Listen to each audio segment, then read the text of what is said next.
Hello, Happy New Year, and welcome to another hip historian event featuring Marshall Shore. I am Brenda Holt with the Arizona State Office of AARP. We are the nation's largest nonprofit organization dedicated to empowering people 50 and older to choose how they live as they age. With a nationwide presence and nearly 38 million members across the nation and approximately 900,000 right here in Arizona, we work to strengthen our communities and we advocate for what matters most to families, such as health security, financial stability, and personal fulfillment. In the month of January, we will focus on the thriving job market. Despite the pre pandemic unemployment levels, workers of all ages, but especially those 55 and older, are increasingly concerned about an uncertain and ever changing job market. With high inflation, higher costs, and a possible recession, have made older workers less confident in their ability to get a job or continue to grow in their careers. AARP is a wise friend and fierce defender of older workers and has programs, offerings, and resources to help. In an uncertain economy and rapidly changing market, you can count on AARP to help you navigate your job search and career path and fight back against age bias. We are also fighting to strengthen age discrimination laws, increase protections, and help companies across the country foster age-diverse workforces that value experience. Visit us at aarp.org/work for tips, tools, and resources to help stay competitive in the job market. Thank you again, and with that, I will turn it over to Marshall.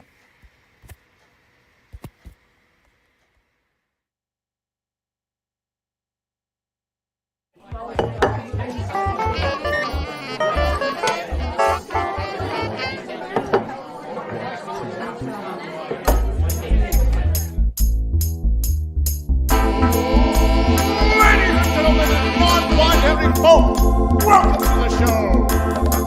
Get ready to meet your host for the night, Arizona's very own hip historian himself, Marshall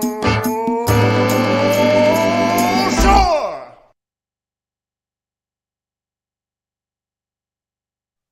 Well, hello and good evening. I want to welcome you all to Arizona History Happy Hour. I am so happy you can be here and join us on so many different platforms. And so, this is our first show of 2023. And I just wanted to give a shout out to, one thing I think that was really cool was on New Year's Day, there was a double rainbow that took over Phoenix and social media. Oh, so many friends across the valley were posting images from the east, the west, the south, the north of this amazing rainbow. And Jesse Pena had this great drone photo of that rainbow. And I thought, what a spectacular way to start 2023. So my name is Marshall Shore. I am your host for Arizona History Happy Hour.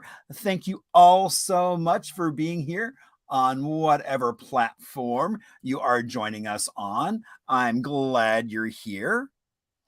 And so today, January 5th, we had a lot going on. So back in 1904, before we were a state, today was the date of basically they organized the Arizona Cattle Growers Association was organized here in Phoenix, which was a statewide organization that started off in Tucson and was basically promoting what later on would become what we know as one of the 5 C's, which is cattle. And so I thought that it was just kind of interesting that back in 1904, that was a thing. And it wasn't the only group talking about cattle in Arizona, but there you go. So there you go for the 5 C's. It is also National Whipped Cream Day. Now, you might think you're sick of whipped cream on pumpkin pie, on a variety of things, but it's been really good on hot chocolate, on some of these cold days we've been having, a nice way to start the day.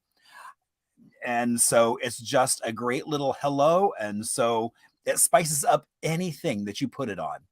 Well, I guess probably not meatloaf, but, good on all kinds of other things. It is also National Bird Day. Birds are important to our ecosystem. Here in Arizona with mines, there's that old saying, canary in the mine. Birds would alert miners to the lack of oxygen in a mine, so that way they knew there was something going on and to get out. So birds have always been important, and this is a day where we can celebrate them. It is also day of dialogue where, it is a great day to just engage folks and just chat away and learn more about each other. And it is also 12th night, the last day of the 12 days of Christmas. I probably should have sung the song, but I wouldn't torture you all like that. But, throughout different traditions, it's considered to be unlucky to leave Christmas decorations up hanging after the 12th night. Some folks are eating a king cake right now. Other folks might be singing a Christmas carol. But, we're all making merry. And that's what it's all about, enjoying, having fun. And that's exactly what we are going to do here tonight. So if this is your first time watching, you might wonder what's going to happen. Well, we've got a little bit of trivia coming up.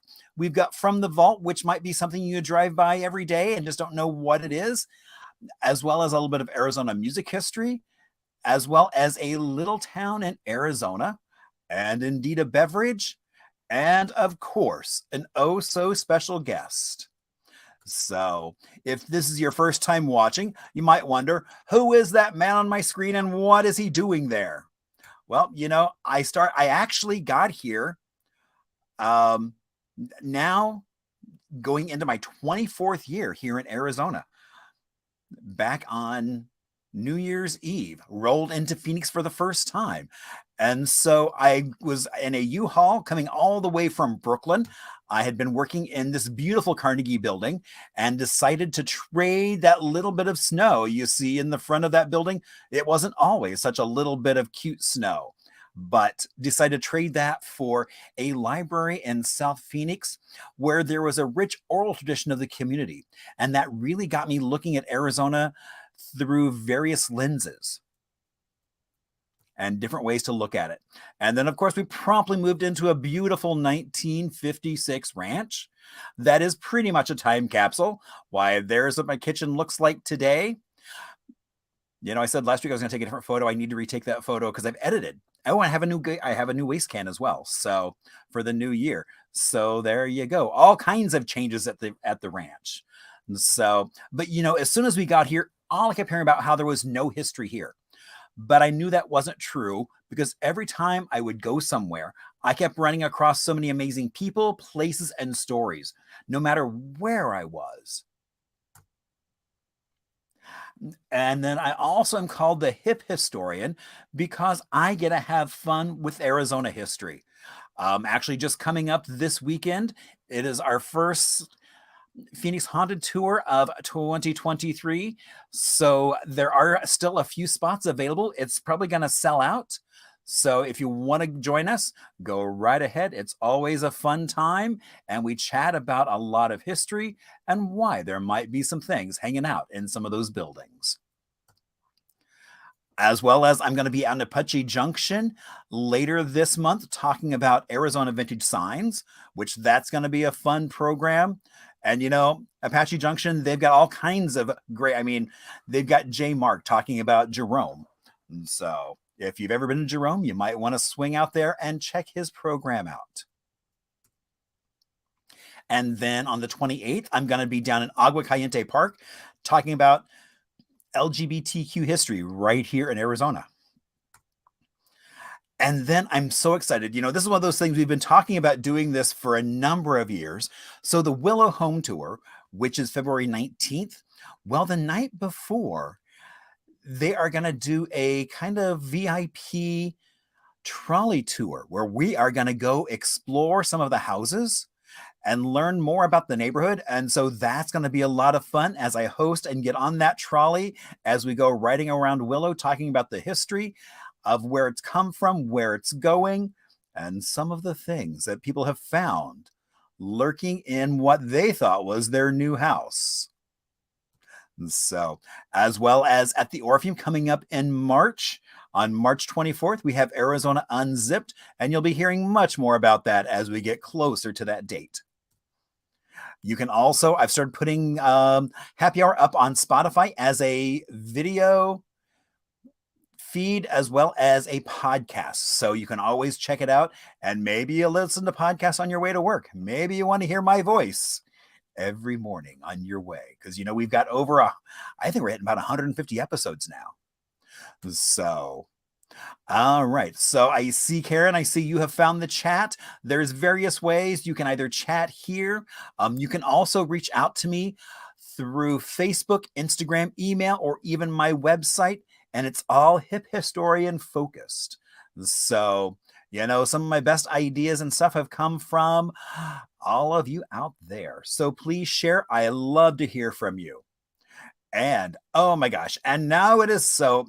PJ decided that, for the last while, he's just been giving me beverages and not making me work for it. Well, actually not making me, but Silent Bob, my bartender. And that is not the case tonight, because our beverage is Daisy Fableman, which will explain why that is in just a little bit. But it's got some mezcal, some curacao, some Tangelo juice, some Jamaica, agave sour, and aquafaba. Oh my gosh, aquafaba. Well, let's go check in with Silent Bob, my bartender. And so with an aquafaba, what it is chickpea juice that is used to make a froth. No, my camera doesn't like when I'm too close shaking. It's going, what's going on? So, see, Silent Bob finally gets a task, and he just sits there and does nothing. So, all right. So, let's pour that in there. And there we go. We have a lovely Daisy Fableman. And now let's see. Oh, that mezcal is really nice in there. So, PJ, I know this is going to wind up on some menu somewhere, and I do indeed approve. All right. So on with the show. Otherwise, I'll sit here and drink the whole thing. So now we are on to Little Arizona. So tonight, I thought it would be kind of fun to talk about a little place close by called Sun City. So Sun City, which is population of just under 39,000, opened its doors to the public January 1st of 1960. It was touted as an active retirement place for seniors. This was when kind of, I guess 80 was the new 90. So it's a much different world now, or is it? And so when he opened the doors for Sun City, they didn't know they had 5 model homes. They didn't know if anybody would show up, and that first day was a madhouse. So many people flocking to Sun City and buying a house because of all the different activities they could do, all in close distance of walking, driving, either their car or even a golf car. I mean, it's got pools, it's got golf, and what I love is it's got the Sun City Museum, which is actually the first model home built by Del Webb, has been turned into a museum, and so it's really cool inside. And as you drive around, you'll find the Sun Dome, where they would have a variety of Guy Lombardo. This picture where you just see a sea of people with a Sun Dome, that was Liberace, a friend of Del Webb's, performing. And they still use that Sun Dome. There is stuff going on right now, and you can find out by going to Sun City's website, as well as they have a mining and mineral and gem museum, as well as a duplicate of the Liberty Bell. They used a Sun City stadium, melting a lot of that down, sent it off to Philadelphia, and it is made from the exact same mold as the original Liberty Bell. Now, pre-COVID, on July 4th, they would do a whole presentation of having someone looking like Ben Franklin doing some things. They then had Uncle Sam out there helping folks ring the Liberty Bell. And so it'll be interesting to see if indeed they do that this year, as well as the list of, crafts, the different clubs that you can join out in Sun City was kind of endless and kind of crazy. So, and it was so important and popular that it actually got Del Webb on the cover of Time magazine. All right. So now is a chance where you get to hear someone else's voice other than just mine. And I am so excited. Oh, okay. I'm going to pop this on because I think that's really cool about the Sun Dome. So they used to have the ASU marching band do concerts there in the 90s. How cool is that? And so, all right. Well, now before I get around, our guests are probably going, what? Just bring me on. So, hello, Steve. Hi. How you doing, Marshall? I am great. And yourself? Good. Thanks. So, for people who don't know who Steve is, tell us a little bit about yourself. Oh, gosh. Well, the name is Steve Schumacher. I guess what's most pertinent How long is, have you been in the Valley? Oh, my gosh. Well, I grew up on the West Side, went to Maryvale, went to ASU, got a job in California, lived there a bunch of years. I'm one of them that came back, and I'm trying to make Phoenix into LA, like most people are afraid of. And so I've been back, I think, about 5.5 years now after living in Southern California for a long time. But I've always considered Phoenix to be home, having grown up in the Maryvale area many years ago. All right. And so what do you do here in the Valley? Well, I'm pretty much, I would say, semi-retired, quasi-retired, whatever it is. But the main thing I'm doing now is about 2 months ago, Mayor Gallego asked me to take the appointment of being the mayor's office official historian.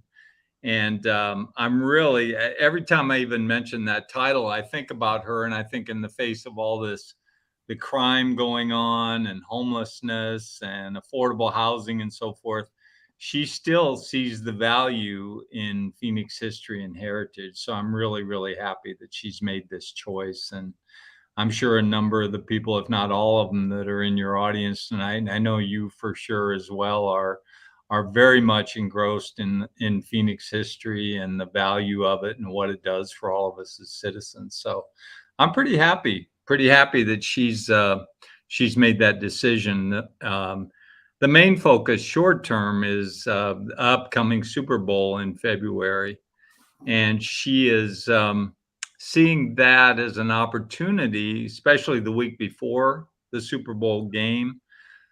She sees that week before as an opportunity to really showcase some of the historic locations around Phoenix, because there's going to be somewhere between 5,000 and 8,000 credentialed press people from all around the world, and she wants to take advantage of that opportunity. Understandable. All right.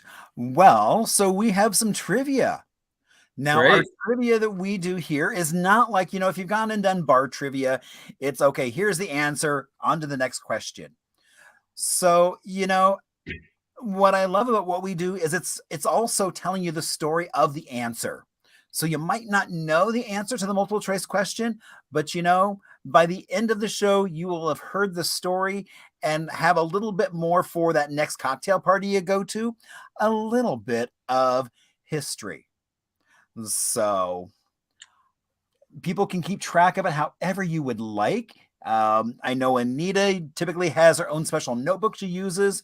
I've got one friend who keeps sending me photos of like his arm, his leg, writing on them. So whatever makes you happy, you go right ahead and do that.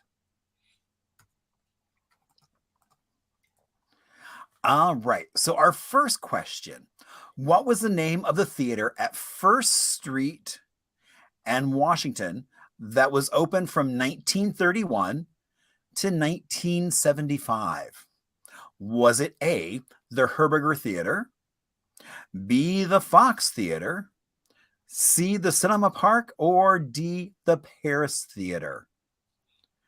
All right. So which one of those theaters was at First Street and Washington? Question 2. Which Arizona governor's body is in the pyramid at Papago Park? Is it A, Paul Fannin, B, Jack Williams, C, Dwight Hurd, or D, George Hunt? So which one of those former governors do you think is buried in the pyramid at Papago Park? Question 3. What is the real name of the person who played Gerald on Wallace and Ladmo? Oh, I'm sure I can already hear people going, oh, I know that one. I know that one. All right. So was it A, Mike Condello, B, Wayne Newton, C, Patrick Mann, or D, Bill Close? So one of those folks played Gerald and many other characters on Wallace and Ladmo. Oh, and Stephen, what are you having a little? I see you have a beverage there. Yeah, not nearly as tasty sounding as the one you have, but just a homemade margarita. Yum. That sounds good too. All right. Question 4. Who owned the Arizona Republic, lost in his bid for governor, and has a museum named after him? Would that be A, Roland Rosen, B, Dwight Hurd, C, Barry Goldwater, or D, Pablo Grande? So which one of those folks owned the Arizona Republic, almost was governor, but not quite, and has a museum? All right. Question 5. Name the amusement park that was between Phoenix and Tempe and was open for 20 years. Was it A, Legend City, B, Big Surf, C, Firebird Lake, or D, Compton Terrace? So what was the name of our famous amusement park that was open for 20 years, right in the middle of Phoenix to Tempe, right on the border? All right. Question 6. What was the original name of the baseball stadium for the Diamondbacks? Was it A, State Farm Stadium, B, Phoenix Municipal Stadium, C, Bank One Ballpark, or D, Yankee Stadium? So what do you think we originally called the stadium where the Diamondbacks play with that retractable roof? All right. Question 7. What was the name of the canal? What is the name of it? Because it's still there. So what is the name of the canal that runs in front of the Arizona Biltmore Resort? Is it A, the Grand Canal, B, Arizona Canal, C, Central Arizona Project, or D, Root Canal? Oh, one of those is a really bad thing. You never want to go. So I will let you choose which one that is. So, but we are looking for the name of the canal that runs right in front of that classic Arizona Biltmore Resort. Question 8. What is the name of the building that looks like a wedding cake on a hill at 51st Street and Van Buren? Is it A, the Stockyards, B, Arizona State Hospital, C, Tovray Castle, or D, the State Capitol Building? So what do you think is the name of that wedding cake building over on Van Buren and 51st Street that you can see from the 202, all lit up for holidays or any day of the year? All right, question 9. Who was the famous film director that grew up in Phoenix? A, Sacha Baron Cohen, B. Steven Spielberg, C. Alfred Hitchcock, or D. Quentin Tarantino? So which of those folks grew up right here in Phoenix? And question 10. Name the man that is most often credited with naming Phoenix. Was it A. Carl Hayden, B. Joaquin Phoenix, C. Daryl Dupa, or D. Teddy Roosevelt? So one of those gentlemen is credited with naming Phoenix. And who do you think that was? All right. So as you are locking in your final answers on trivia, we are going to talk a little bit about some Arizona music history. And so we're going to talk about the Celebrity Theater. It opened its doors back in 1964 as the Star Theater with the Sound of Music musicals. And within a few years, you can see music taste changing. It suddenly was hosting folks like Tennessee Ernie Ford, Diana Shore, Liberace, and Mr. Arizona, or Mr. Las Vegas, as you might know him better, Mr. Wayne Newton. And by the 70s, you had folks like Linda Ronstadt, Gordon Lightfoot, Van Morrison, Bruce Springsteen performing early in his career. And even today, you can go and see a variety of, you've got George Clifton coming with Funkadelic. You have Christmas Pudding coming that would just happen not long ago with Alice Cooper. They have a variety of music happening. And one of the things I love is that it also has a unique rotating stage. And I was reading that a lot of performers at first are kind of worried about that rotating stage, I guess worried about getting thrown off of it. But they actually, by the end of it, they really enjoy the experience because it doesn't spin that fast. And it's a great way to be very intimate with so many folks. It's such a great theater. And so if you haven't seen a show there, I highly recommend that you do because it's a fun place to go. All right. And who is ready for some answers? All right. So, Steve, cheers. Mm-hmm. Here's cheers to you. There you some go. answers, indeed.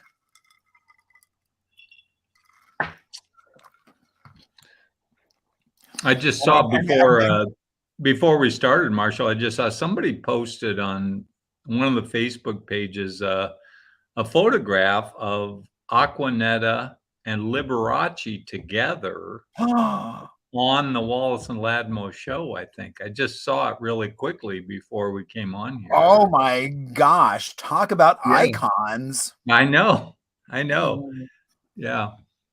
Well, and I love that we have Shannon, who posted her grandfather owned the Baldwin store at Tower Plaza in the early 60s to the 70s. And they still own the piano that Jimmy Durante played at the Sun Dome. How about that? So see, I mean, the Sun Dome had all kinds of celebrities flowing through there back in the day. And they still do today. All right. So what was the name of the theater at First Street and Washington that was open from 31 to 1975? The Fox Theater. Yeah, beautiful, beautiful building, incredibly ornate. Rob Malikian, longtime owner of the San Carlos Hotel, had bought several of the pieces from the inside when it was closed. If you go into Seamus McCaffrey's, which is right next to the San Carlos, the ceiling over the bar in Seamus McCaffrey's is from the Fox Theater. Oh, I didn't realize that. Yeah. So, I mean, it really was such an Art Deco masterpiece that it's like, I mean, I've seen photos and what a delight it would have been to see a movie there. But luckily we didn't lose all of our grand theaters. We still have the Orpheum. Today's their 94th birthday, actually. Oh my gosh, how did I miss that in my What's Going On? Uh-oh. Laura's going to yell at me now. I know, Laura's going to be on your case about She's that. like, you didn't mention anything about that. I'm like, oh. So, yeah. And if you haven't been to the Orpheum, go. I mean, they're doing so much. I mean, so many a variety of movies. I think they might even have a movie tonight. I know they were Yeah, doing. they have. Yeah, Mae West Yeah, movie because is I was like, coming I should go to that, but then I'm like, Saturday. oh, wait a minute, I'm busy. Mhm. And so, all right. So, question 2: which Arizona governor's body is buried in the pyramid at Papago Park? And that would be George Hunt. George Hunt. Yeah. I did some research over the last couple of weeks on this pyramid. I had known it was there, obviously, beautiful view of the entire valley, but there's actually 7 people that are inside that tomb, not just the former governor. He and his wife and her sister and her parents and their daughter and her husband. And yeah, the way I remember it, there's 7 people in there, just like he served 7 terms as governor. And No, that's yeah, a good it's way to remember that. Now nobody will forget how many folks are buried there. yeah, exactly. Most of the people that I've ever talked to about it, they wonder, well, what inspired him to do a pyramid, first of all.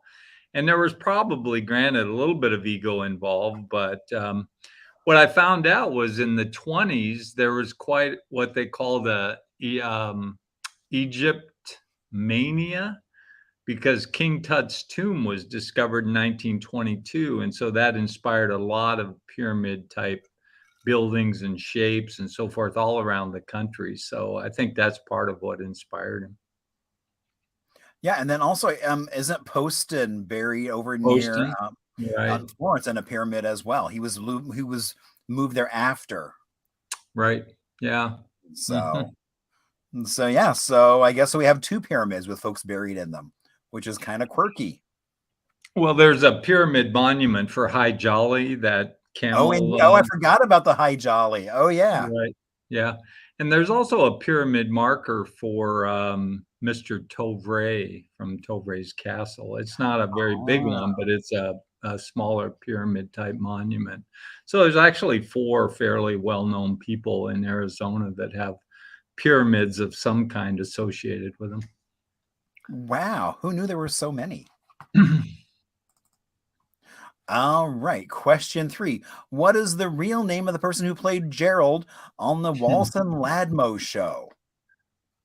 I gotta believe everybody got Pat McMahon right, don't you think? How Well, could you not? okay, so I mean the fact that he's still around doing stuff. So for those folks that don't know who Gerald was, tell us who Gerald was. What character was Gerald playing? I think he was like a bratty, I don't even know what age he was, but he was like a bratty preteen or teen or something, who was always belligerent and anti-authority and Right. always getting in Wallace and Ladmo's face and yeah, getting the audience, the kids upset and all kinds of things. But yeah, he was basically a bratty kid who thought he was better than everybody and privileged and so forth. Yeah. Right. And so I mean, and Pat McMahon played so many. I mean, Aunt Maud, Captain Wonderful, played so many roles on, and I think there's some TV station now starting to show Walson Ladmo again. I remember seeing that on the Walson Mhm. Ladmo Facebook page. Mhm. That Yeah, I I think. think they just had their first rerun last week. I don't know if it's gonna be weekly or every now and then or whatever, but yeah, they've started playing some of the reruns. I think it's from the later years, not the earlier years that I'm more Okay. familiar with, but I think it's Okay. the latter 15 years or so, but still, iconic. Indeed. I mean, super iconic. And was the longest running kids program in the country. Mhm. Mhm. I wouldn't you have to use the word "kids" a little bit loosely. I think it Well, was yes, exactly. you gotta walk the fine line there, kids and adults, yeah. Right. I mean, just because there was a lot of adult material. Very much so. Yeah. All right, question 4. Who owned the Arizona Republic, lost his bid for governor, and has a museum named after him? Dwight Hurd. Yeah. Yeah. Wow. Yeah, Dwight Hurd ran for governor, barely lost. He and his wife May, of course, the Heard Museum. Most people have at least heard the name. If you haven't been there, you should go. It's the Phoenix Towers, the big pink building, the co-op building right there on Central is right where their home was. Their fabulous mansion right there on Central, I think, and Monte Vista. So yeah, that's where they lived and hosted a lot of celebrities. Teddy Roosevelt, all kinds of people had stayed there. Indeed. And then you had the building there just south of Monroe, the Heard building Bird building. that had the antennas because it had the first radio station, Mm-hmm. KTAR. KTAR, right? Was there. So yeah. Right. So I think when it was built, I think it was actually the tallest building in Phoenix, which not saying much these days, but yeah. Now there's taller cranes just sitting there waiting to Yeah, build. yeah, good point. Just the cranes alone. All right. What was the name of the amusement park that was between Phoenix and Tempe and open for 20 years? Oh my God, Legend City. Legend City, classic, right there. I think the SRP headquarters overlay that property these days. So, yeah, Legend City challenges, obviously, trying to run an amusement park during the summer months, but it lasted in some form or other for a number of years. But anybody that's like my age or even a little bit younger, they'll remember going there as a kid and hanging out. Yeah, all the amusement park rides, kind of a miniature Disneyland, but yeah, wonderful memories there.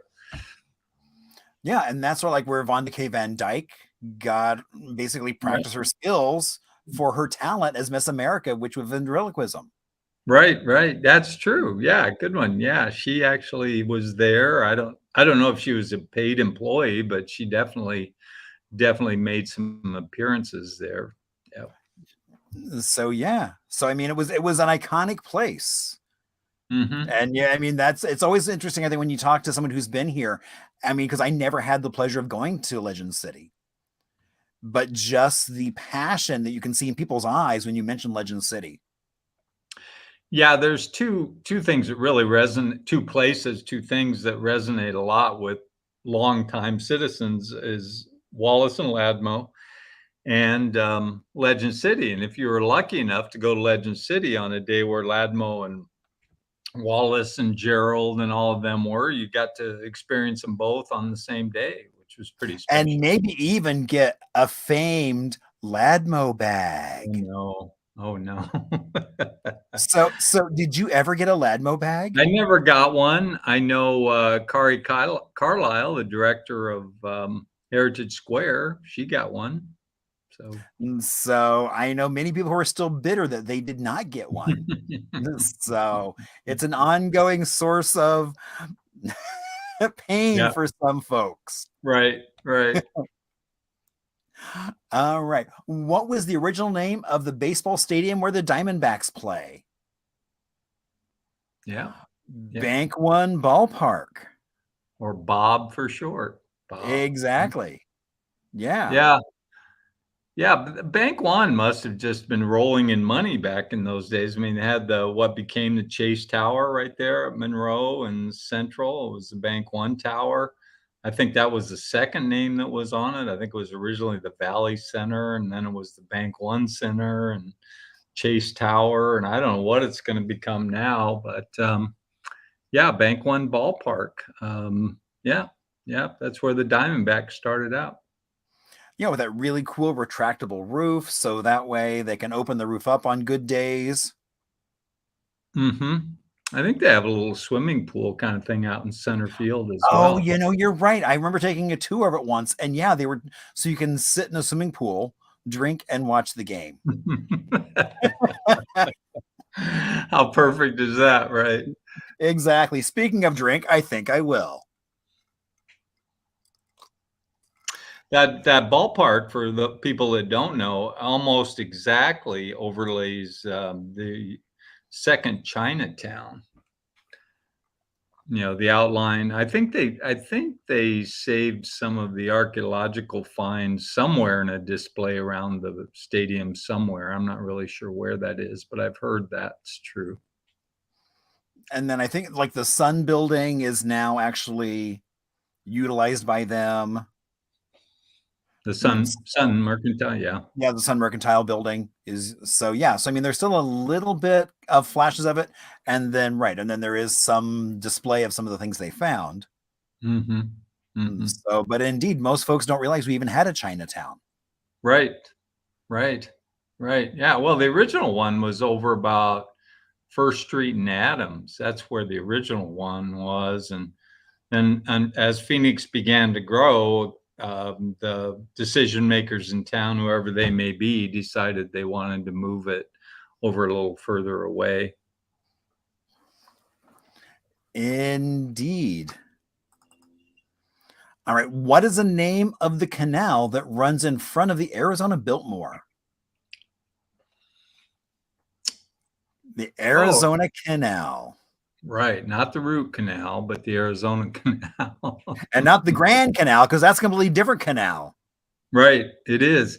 It's interesting growing up on the west side and living in Maryvale, which was all self-contained and so forth. There, as I've gotten older, obviously, and I studied some of the Phoenix history, I realized just how many canals there were at one point. But as a kid growing up on the west side, there was the canal. We didn't know there was others. So it was like the freeway. There was one freeway. Yeah, the Arizona Canal, right? You drive over it to get to the entrance to the Biltmore, and it runs right through there. And it pretty much has since the mid 1800s. I'm lucky Right. enough. I have a friend that is. We've got a little tour scheduled next week to go visit the head gate of the Arizona Canal. Actually, Oh, fun. yeah, that'll be great because again, that goes all the way back to the mid 1800s. Right. And like then you've got like the Arizona Falls right there on the canal, not far. Right. Exactly. So, Steve, being on the west side, growing up near canals, did you ever go swimming in the canal? Oh my gosh, yes.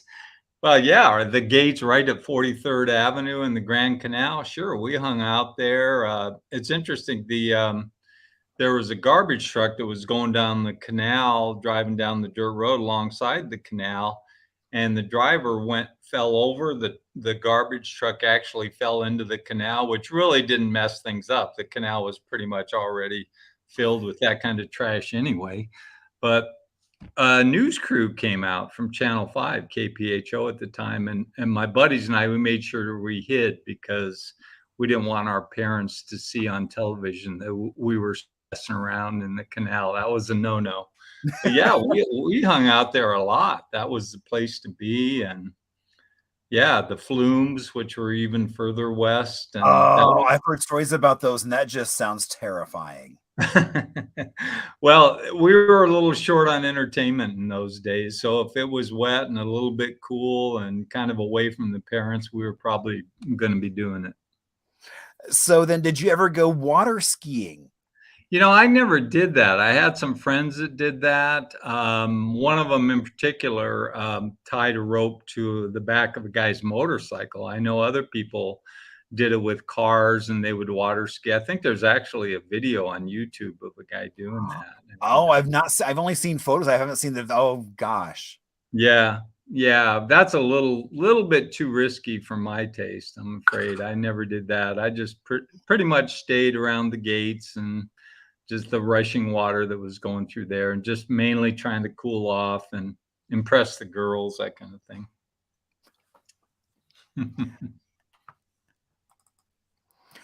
All right. Question 8.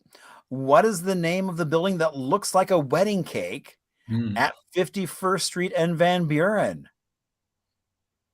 And that would be Tovray Castle.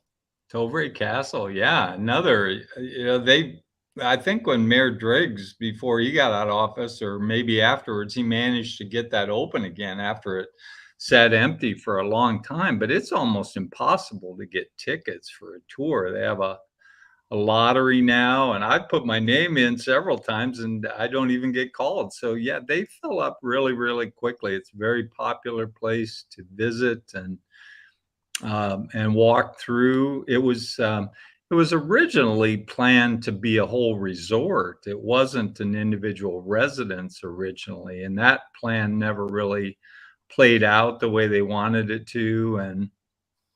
And I believe it was the Carreros that built it, and then they sold it to the Tovre family, and that's a name that pretty much stuck over time. But yeah, it was planned to be a resort up on that hill.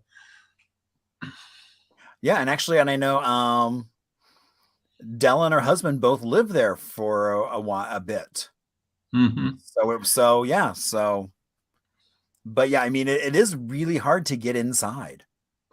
Right. Right. Yeah, I haven't. Was it somebody told me that there is still there? Well, what was her name? Della or Della? Was she the? So Della Yeah. was the wife, and so she was the one that was. It's always funny because there's the story that seems to purvey about her is that she was beaten to death in the house, Uh-huh. but that is not true. Mm. She was robbed, shot at her captors, and when they did the remodel, they actually left the bullet hole in the Okay. wall, and her captors tied her up.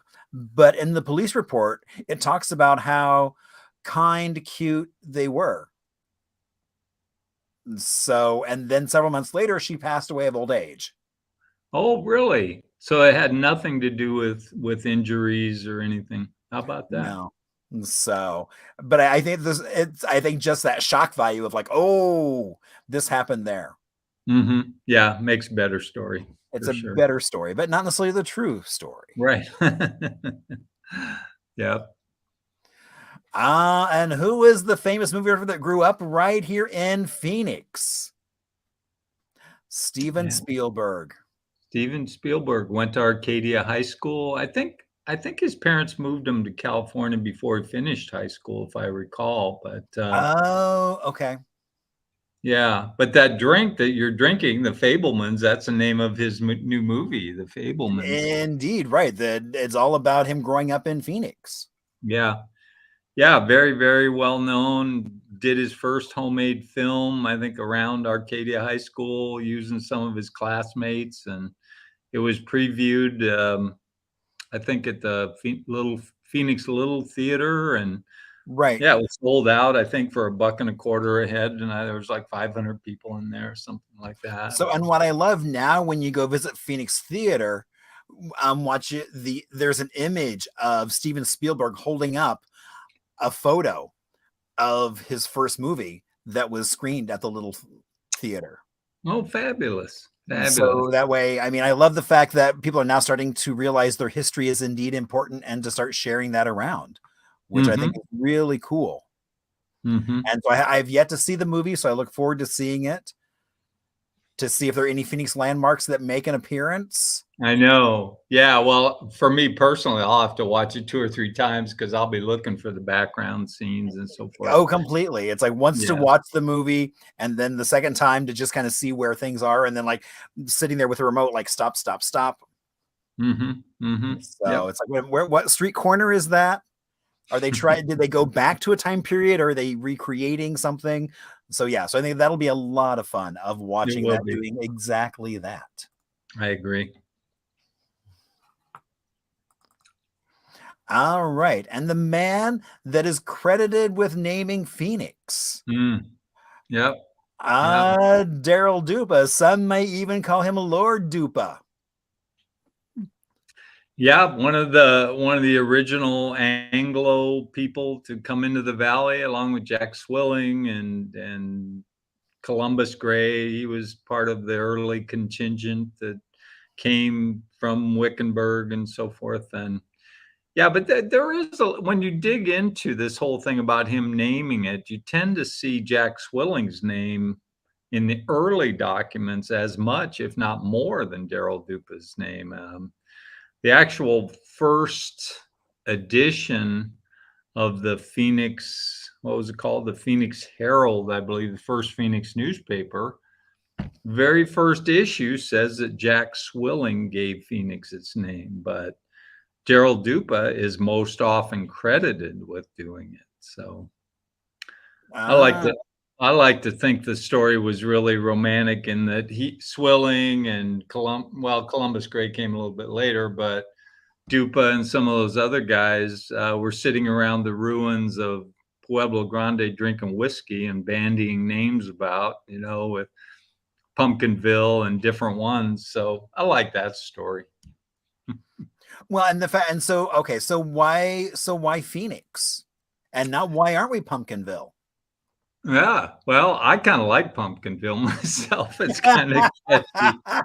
Um, well, my understanding from the reading that I've done is they really understood that the ground that we are standing on and walking on, living on, was a community of the Hohokam for many, many years. Even though it was 1,000 years ago, they were very prevalent in the community. So the community that Dupa and Swilling and all those guys were putting together was like the phoenix bird rising from the ashes, just like this community of Phoenix was going to rise from the ashes of the Hohokam civilization that had been there before. So that's kind of the connection there between Phoenix and the Hohokam and the Anglo settlers in the late 1860s.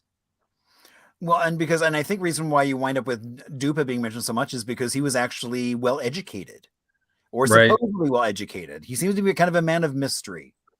Yes. Yep. Yep. Yeah.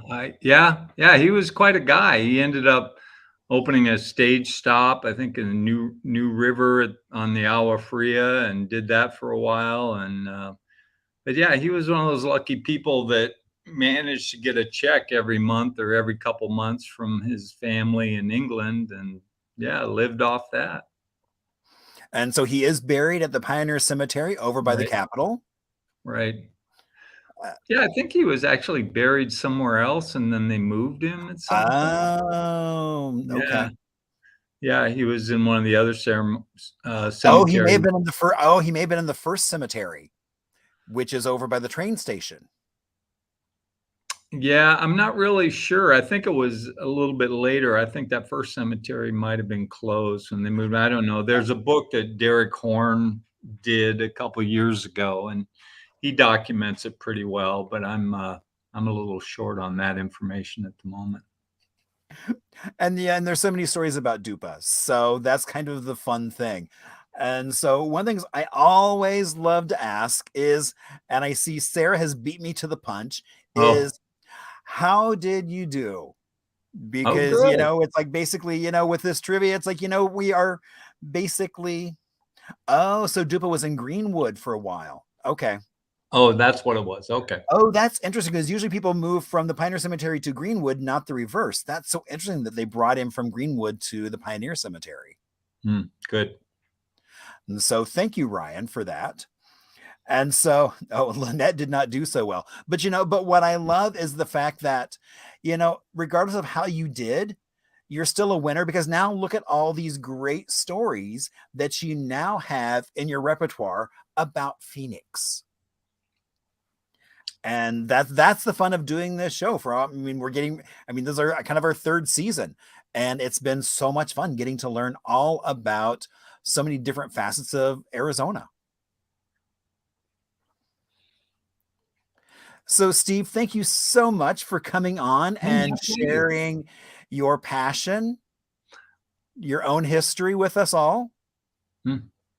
My pleasure, Marshall. Thank you for the opportunity. I'm always happy to share the wealth, share any information, be a resource to whoever, whenever I can. That's a big part of my role. I mean, the mayor and I, when we were talking, she pretty much boiled it down. What she hopes this position will bring about is making sure that we are aware of as much Phoenix history as we can, and also to disseminate it amongst the citizens as best we can. So that's pretty clear. It's really to do as much research, bring it all to the forefront, and then get it out to people. That's what we're trying to do.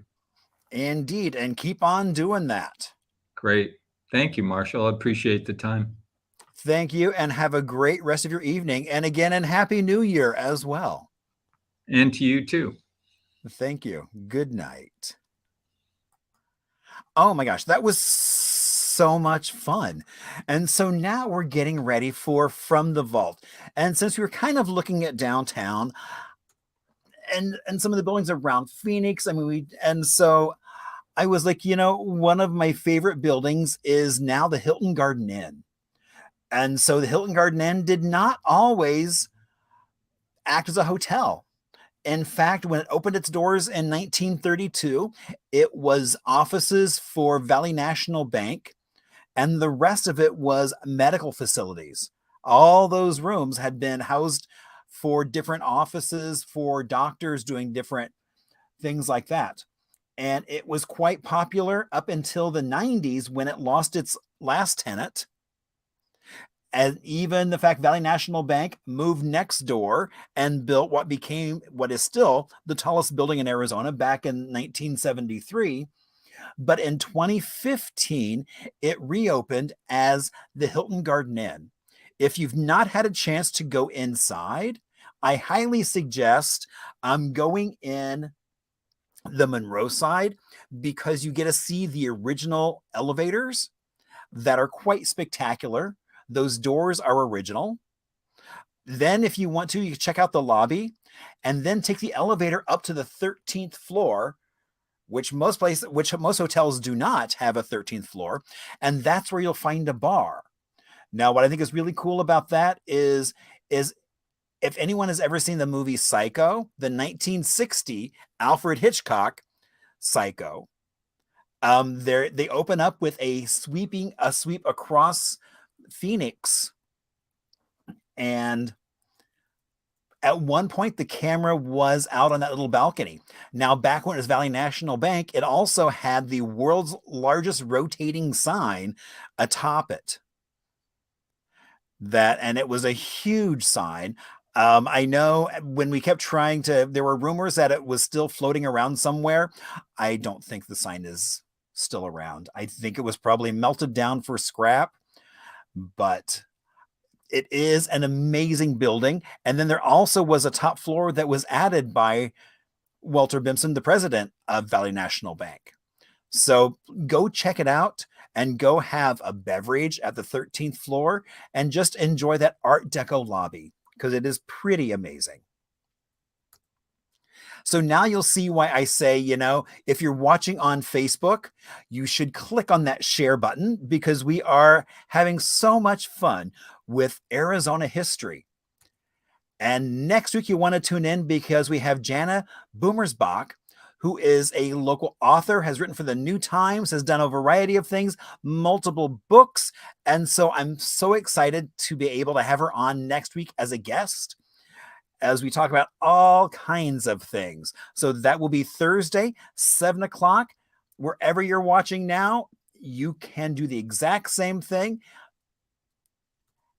And so I love it when people reach out to me. So thank you so much. And if you have any questions, suggestions, or comments, either throw them in the chat or feel free to email them to me.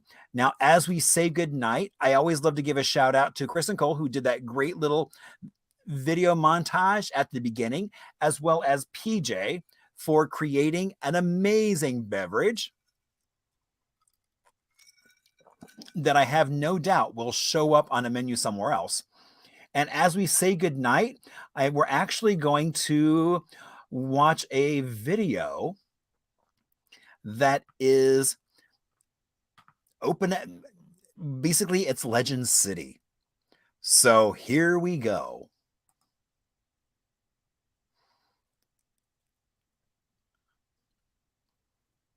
So this is actually from film footage that some friends found and gave to me. We had it digitized.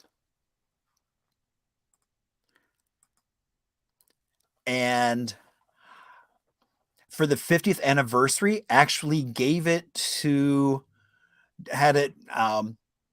it's up on YouTube if you'd like to see this separately, as well as there's some other film footage that we got from as well. And so I went around and tracked down some of the family because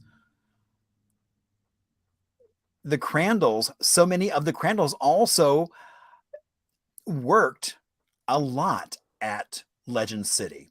And so that was, oh, and there you have Lewis Crandall. And so there you have a little bit of Legend City, and kind of, you can hop in a car and drive it around on a trek. Oh, so what's cool is actually I was showing this to a group at one point, and I had a friend who, as he's watching this, sees this and starts texting. And come to find out, that gentleman right there was his dad, who for a short period of time was one of the boat riders. And so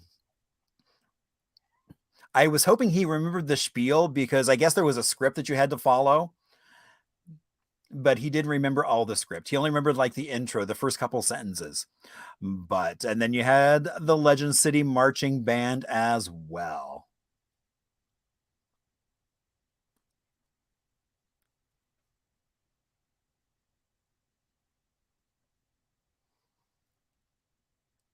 Oh, and this would have been from the Sky Ride. Now, I know the city of Tempe, a few years ago, they did a Legend City exhibit, and they have been talking about doing a redo of that because they've gotten so many people. Oh, and here you have the famous Can dancers at Legend City as well.